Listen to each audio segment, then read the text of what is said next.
The three younger pastors nominated me to do the video for this week because I've been around the longest, and so surely I can speak with authority based on life experience on this topic of making memories and celebrating the milestones along the journey.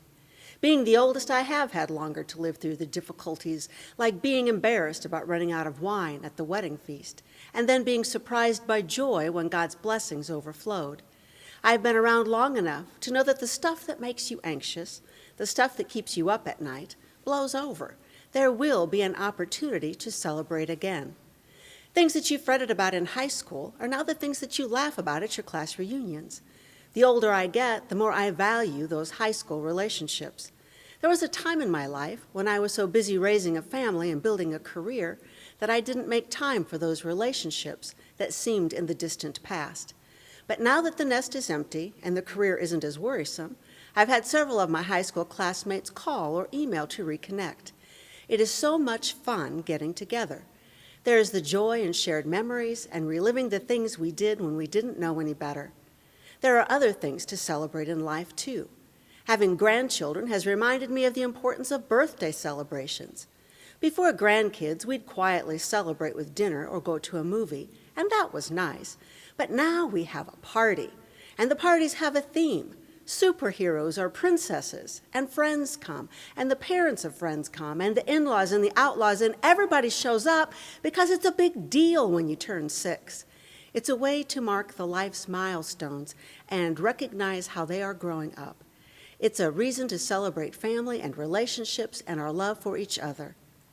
Wedding receptions are by far the most elaborate celebrations in my family. When both of our daughters were planning their weddings, I wondered if my husband would be grouchy about the cost of the reception. Since he's an introvert, I thought that maybe he would just as soon skip over that part of the wedding. But at both weddings, there is a picture of him happily writing out one last check, the one to pay the DJ. And at the end of the evening, both times he said, "That was so much fun." And it was. Wedding receptions are great. You get to catch up with cousins you haven't seen for a long time. I got to see my aunt and uncle who just live in Marshalltown, but we still rarely see. Old friends were there. Our daughter's high school friends and their parents were there. It's a place where you meet new people and start new relationships as you get to know the new side of the family. You eat and drink and dance and eat this ridiculously expensive cake, and you celebrate the love you see all around you. These are the memories that will stick with us, the stories we will retell over and again. They are the stories we will pass along to those who weren't there, and that we will pass along to the next generation. Life is meant to celebrate. Take some time and talk about your celebrations, and I'll be back with you when you are finished.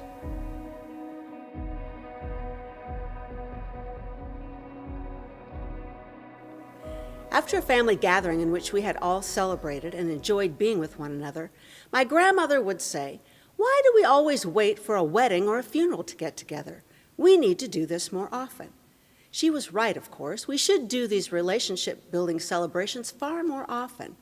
But it's easy to put it off until a later date, unless it is one of those big events.